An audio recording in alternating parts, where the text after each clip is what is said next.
Hi everybody, long time no see. It's been about 9 months since I did a video for this channel, and it's been much longer than that since I had anything valuable to say. But we are on an anniversary date right now. I'm recording this on Saturday, April 25th of 2020. 2 years ago, April 25th of 2018, was Joseph DeAngelo's first day in custody. Most of you know the story, but he was apprehended in his front yard in Sacramento, California, and he's spent the last 2 years in Sacramento County Jail. He is awaiting trial. I affectionately call it the super trial. He's going to be charged with 26 counts. 13 of those are murders. My mother and Greg Sanchez included in those. The other 13 are, they're not exactly rape charges, but they're for the attacks where rape was involved. They're charging kidnap for robbery because the rape statute of limitations has expired on those. But in total, he's being charged with 26 felonies. There are 6, I know for sure, and maybe even a 7th jurisdiction, different counties that are all combining to try this case, and it's already made history, and it's going to make even more history when we actually get into trial. These past 2 years, DeAngelo has had several court appearances. I call them status update hearings, for lack of a better term. Those have been hearings where the prosecution and the defense, get to inform the court of where they are as far as, discovery and preparation for a preliminary hearing. The bad news is that it's dragging out. It's been 2 years already.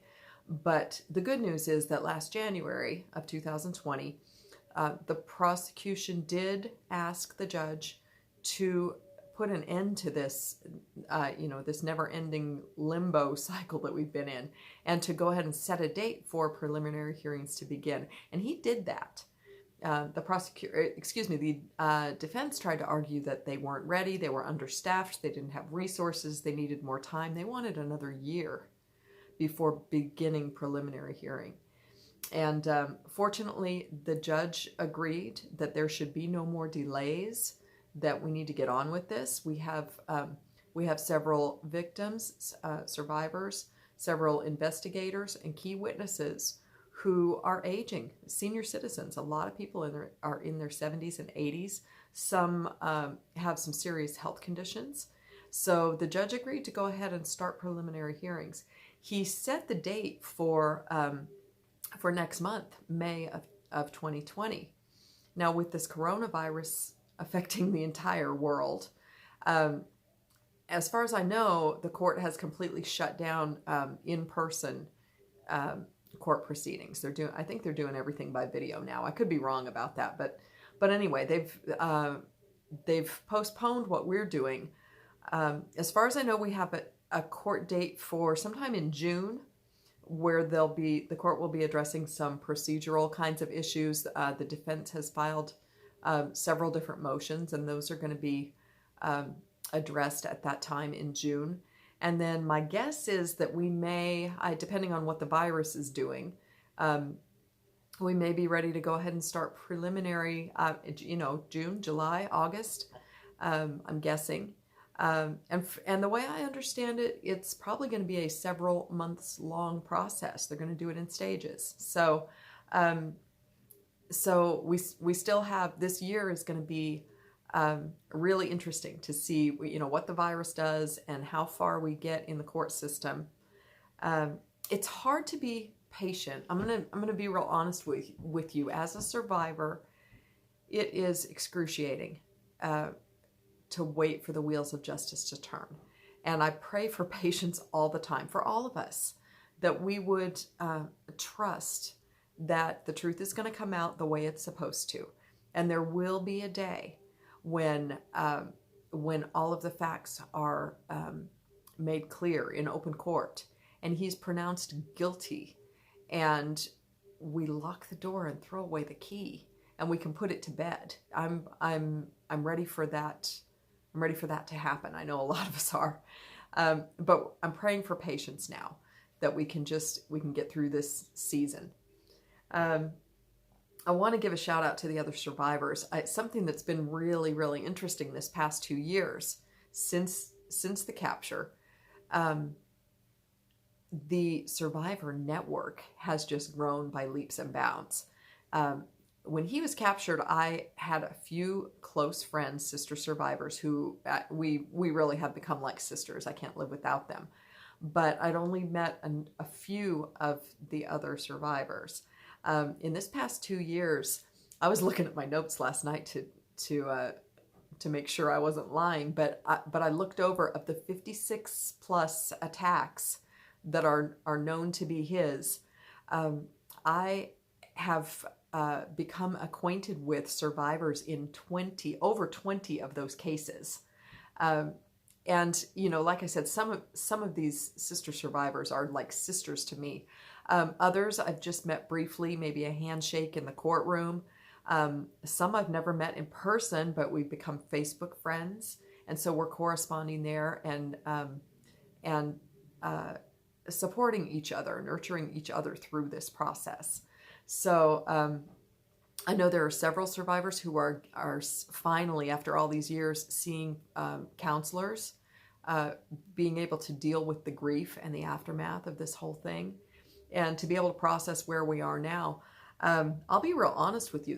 The first part, the first few months after he was captured, at first I had this huge sense of relief and gratitude and elation that, what was thought to be unsolvable was really solved. But what I didn't expect was that trauma would reawaken, that nightmares would change. And I don't want to get into too much detail, but let me just say that for the over 30 years since my mom and Greg were killed, I've had periods in my life where I've had nightmares, and the nightmares have been really, really dark and really obscure, very, very disturbing.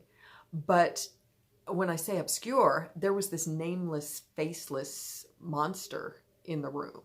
And so it was sort of vague. My nightmares had a vague quality to them. Now that DeAngelo has been identified, my dreams have taken a different shape. Now we have a name and a face, and those dreams are a lot more vivid, a lot more detail. And for a long time, it was really unsettling. I will say that I've just been so blessed with my family, my friends, my coworkers, my church family, the Survivor Network, the true crime community, the internet sleuths. Everybody has really rallied around and provided so much support that I have not sought out counseling like I probably should. But I haven't. I have felt very well supported in all of this. So I want to thank everyone for that.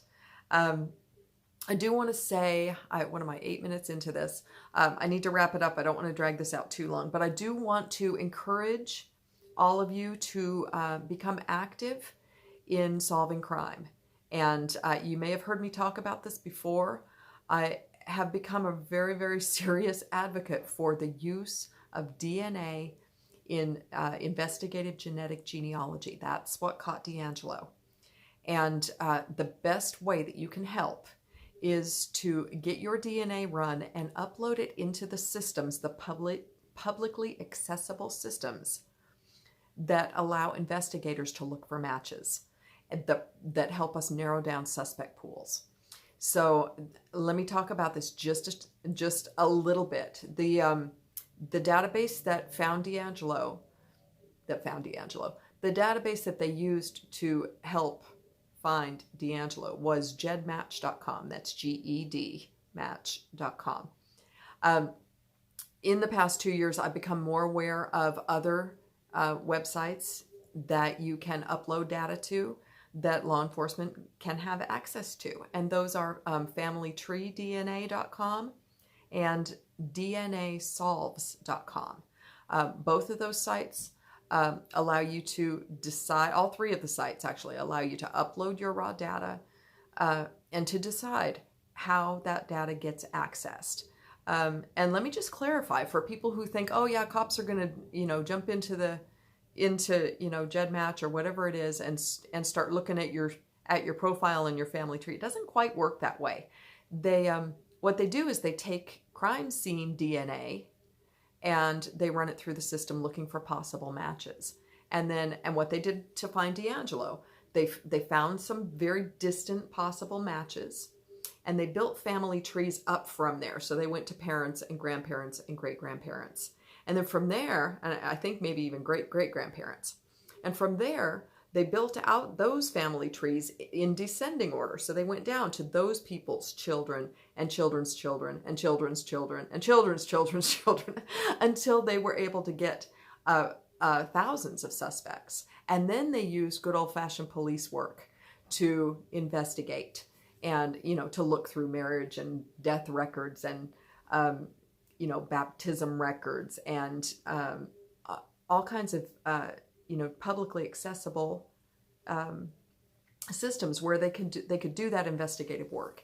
And so the combination of DNA technology with the investigative genetic genealogy, those two working together, that's what got DeAngelo, and that what has helped solve dozens, I want to venture to say even hundreds of cases in the past 2 years. Everybody's jumping on board. It's a phenomenal thing. Cases are being solved right and left. All kinds of serious crimes, murders, rapes, kidnappings. Remains of unknowns are being identified. And that's miraculous. You talk about relief for a family who's had somebody missing for 20 or 30 or 40 or 50 years. And to now know that, hey, these remains were found and that's your missing loved one. The possibilities are phenomenal. So the way that you can do this, run your DNA through Ancestry or 23 or whatever it is you want to do. Run your DNA and then upload that raw data file into gedmatch.com, familytreedna.com, DNAsolves.com. And be sure to opt in and make your data accessible for law enforcement matching. So you can be a part of a really, really good thing that's going on in crime solving. So I'm going to quit rambling about that because I'm up over the 12-minute mark. I'm sorry. Last thing I want to say is yesterday I celebrated DeAngelo being in jail for 2 years already with our new tradition. It is a grand tradition, the anniversary roast, the capture anniversary roast.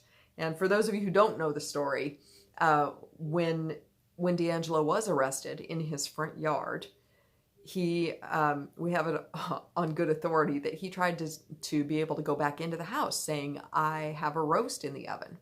And fortunately, they did not let him go back in that house. They did take him into custody. I don't know what became of his roast, if it even existed in the first place. But the way we celebrate is by having a wonderful roast. And so my husband and I celebrated with roast yesterday and some good dessert. And the thought that, you know what, he's sitting on a steel bunk somewhere. He is uncomfortable. And he's probably eaten a stale peanut butter sandwich. And I'm just fine with that. So to everybody who's been a part of this journey, I just want to say thanks for sticking with us. We're still on a long road as far as the trial goes, but it's important to stay engaged, stay active. We need to make sure that the powers that be know that we do expect this to follow through. We want a good trial. We want a good conviction, and we want for him to rot and never breathe free air again. And I don't know about you, but how much better can it be? Anyway, I just want to thank y'all, and maybe I'll do more frequent videos. I don't know, but I wanted to touch base with you guys because I miss y'all. So God bless everybody. Thanks for hanging out with me, and see you later.